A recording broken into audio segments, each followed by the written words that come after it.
Como eu já cheguei a comentar antes, eu sempre tive muita dificuldade para me manter concentrada. Então, uma ação que colaborava era tentar realizar uma outra atividade juntamente. Mas como eu necessito prestar atenção em uma ação, eu opto em realizar conjuntamente uma outra ação que não demande muito da minha concentração. Quando eu estava nas aulas fazendo registro, o professor às vezes explicava e aí escrevia na lousa e dava um tempo explicando, fazendo esse diálogo entre os alunos, então não era todo momento que você estava escrevendo, e às vezes nesses momentos de explicação eu acabava me divagando. Então, o modo que eu conseguia me manter mais tempo concentrada era me dedicando em manter o caderno mais bonitinho, fazendo opções de cores, por exemplo, os exemplos eu sempre marcava em verde, os títulos em laranja, os teoremas, né, principais. E aí eu sempre tentava, então, ter essa dedicação em organizar o caderno, porque isso me ajudava, então, a ficar mais tempo copiando a lousa e também conseguindo me concentrar quando o professor estava explicando.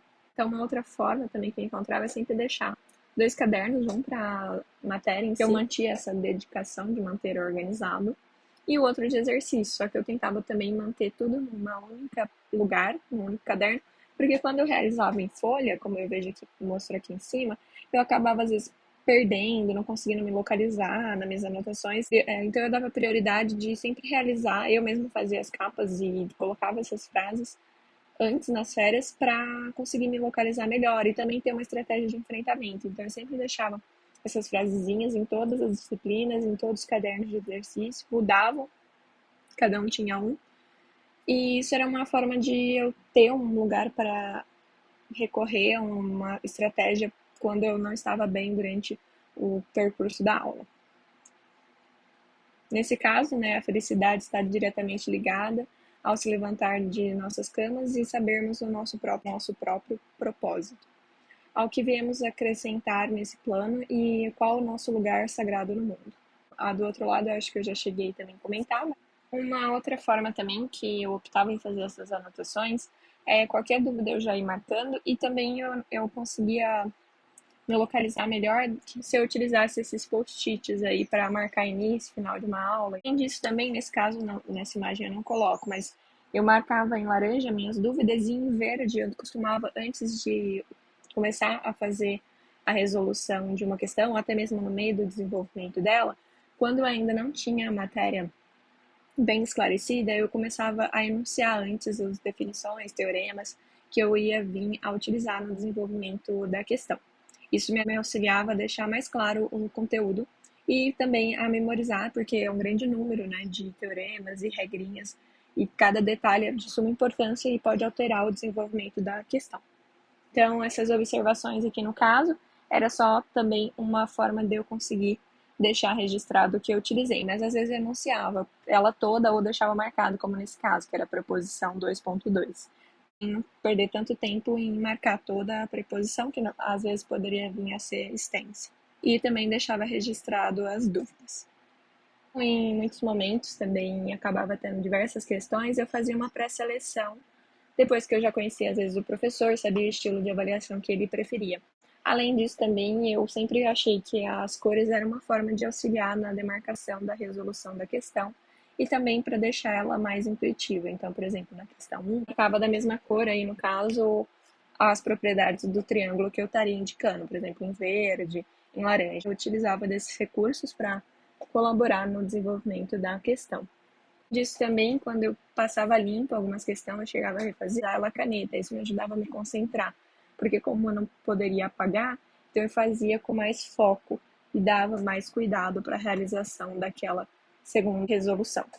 Coloquei algumas brincadeirinhas para descontrair um pouco, mas eu também não quero negligenciar o problema que ocorre, porque mesmo com essas adaptações, com essas estratégias, não deixou de ser complicado passar por tudo isso. Nos momentos, devido ao fato de eu ter optado em não solicitar nenhum tipo de acessibilidade, eu arquei com o custo disso. E eu não sei se é pela memória de trabalho ou outra questão, que eu não sou a pessoa mais indicada para fazer essa explicação. Em muitos momentos eu me sentia prejudicada pelo método avaliativo. Com certeza foi uma opção minha não solicitar alteração. Só que hoje em dia eu vi o quanto que eu acabei dificultando um processo que já não é fácil. Isso, dentro da matemática, você acaba tendo muitas demonstrações para realizar. E por mais que elas sejam parecidas, eu não tinha uma facilidade de identificar esses passos, ou às vezes saber que esse modelo de resolução também seria forma para resolver uma outra questão. Então eu tentava, após estudar toda a disciplina, ver quais eram as possíveis estratégias para solucionar cada tipo de questão e para que ela servia, para encontrar qual coisa, né, para solucionar qual ponto. Isso me ajudava, então, a saber todos os caminhos aí que eu poderia vir a tomar para resolver. Portanto, categorizar esses passos para ver se em outras situações poderia ser usual essa estratégia, é uma forma de ver quantos caminhos poderiam ser normalmente tomados em uma prova dentro de uma temática em si. Todavia, a matemática é uma área que tem hora que não adianta você ficar batendo muito a cabeça, dá um tempo para você digerir. Não é questão de ser vagabundo, de não ter consideração com aquilo, é que a gente tende a ter um esgotamento mental e a gente precisa aprender a respeitar o nosso corpo. Uma palavra que eu nunca tinha escutado e eu vim no final do curso a ouvir é o ócio criativo, no caso. Eu nunca nem tinha familiaridade. Depois, quando eu fui saber o termo, o que significava, eu parei para ver, a gente não sabe respeitar a matemática, a gente não sabe respeitar o nosso corpo, o nosso tempo. Porque a gente vive sendo extremamente cobrado.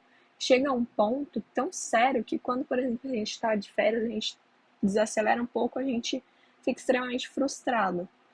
Frustração tão grande que está diretamente ligada com a nossa autoestima, que no caso nem existe mais, né? Que por depois de um tempo na graduação, de toda aquela correria, ela acabou até se esvaindo. Né? Isso é até absurdo, né? Mas quem vive dentro da área da matemática percebe que a maioria da comunidade científica vive aquilo. Estou aqui para criticar.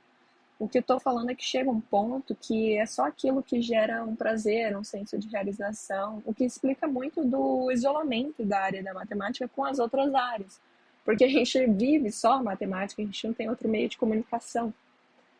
E se parar para pensar, a gente chega em um momento que a gente está em diversas crises, não só dentro do curso, porque a gente também tem questões que vão além disso, né? São questões globais, externas ao mundo acadêmico. Todo momento tem uma tragédia ocorrendo, uma crise financeira, uma questão maior que a gente, por exemplo, a pandemia. Se a gente parar para ver em um prisma maior, estamos em uma grande parte do tempo em crise. E a única certeza que a gente tem, né, é a incerteza. Então, o que eu quero dizer com isso? Eu quero dizer que a gente poderia fazer desse processo de obtenção aí da graduação em matemática ser mais prazeroso do que tão frustrante, tão dramático, tão sofrido para os alunos. Tem que lembrar que cada pessoa possui habilidades e talentos únicos. Utilizar alguns padrões inadequados para avaliar alguém pode levar a um julgamento errado sobre a sua inteligência, sobre os seus potenciais, subestimando as habilidades reais que ela possui. A frase que eu coloquei abaixo, normalmente ela é citada para promover essa educação personalizada e valorizar essa diferença individual de cada um.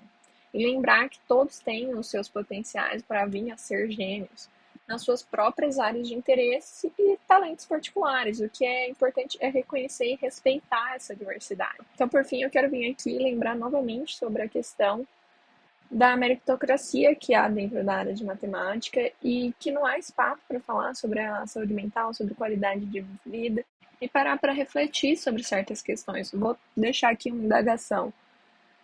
Vocês acham que a matemática é meritocrática, machista, racista, capacitista, entre outros, ou a comunidade matemática tem uma dualidade entre essas duas questões, entre a matemática e a comunidade matemática, e uma delas acaba causando aí, né, um bloqueio e uma grande falta de interesse. Devido a isso, aqueles que a conhecem, de certa forma, estão detendo esse conhecimento e não permitindo que outras pessoas possam também possuir. Claro que o conhecimento não é uma questão de posse, porque não é um bem material, mas vocês entenderam o que eu quis indagar aqui. É isso que eu quero que vocês parem e pensem também comigo. Trouxe algumas ilustrações adicionais, que é de um livro muito bacana, que é o livro Cuidado Escola. Eu já cheguei a utilizar em outros momentos aqui. E que ele deixa, né, uma pergunta aí. Você vai mexer nisso aí? Vê lá se você não vai desregular a máquina. Aí a gente para dar um zoom e vê, né?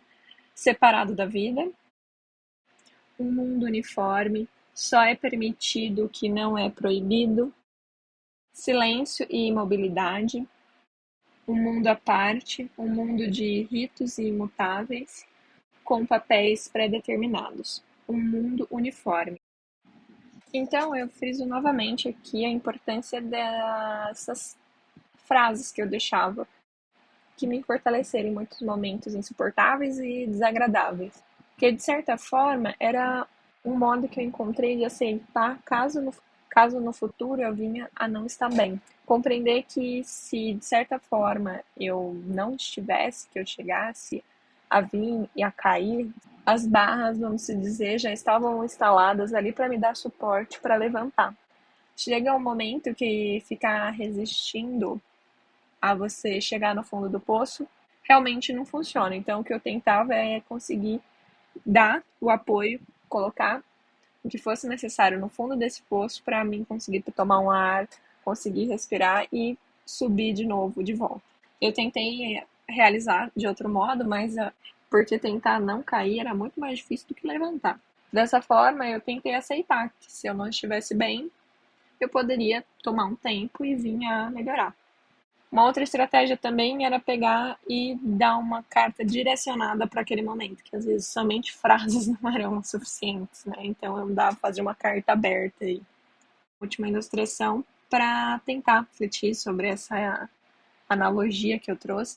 Eu vou compartilhar agora um pouco do que me levou a alterar minha visão da matemática, do meu comportamento dentro do curso.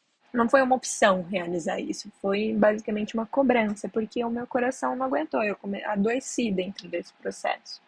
Então, para lidar com essa grande quantidade de trabalho, com a situação da cobrança que estava sendo exigida, eu tive que aprender a utilizar de alguns meios e alguns outros modos para superar a situação. E por que eu digo superar? Superar porque eu acho que eu precisava concluir essa graduação para mostrar para mim mesma que eu era capaz de fazer isso. A um custo alto, a um custo extremamente alto. Essa charge aqui do livro também, Cuidar de Escola, ele é uma continuação daquela última imagem que eu trouxe com as catracas. E ele indaga, então, se nada funcionar, se as coisas vão mal, a gente vai ter de mudar tudo? Mudar tudo é impossível, é demais para mim, não aguento. E por fim, socorro. E aí é com esse socorro que eu paro e pergunto para vocês. Seriamente que a gente vai ter que continuar? A gente não, porque eu pretendo não fazer parte disso, né? Mas seriamente vai continuar sendo realizado esse tipo de tratamento, esse tipo de situação para demonstrar o valor dos alunos ou do valor de quem está realizando essas ações?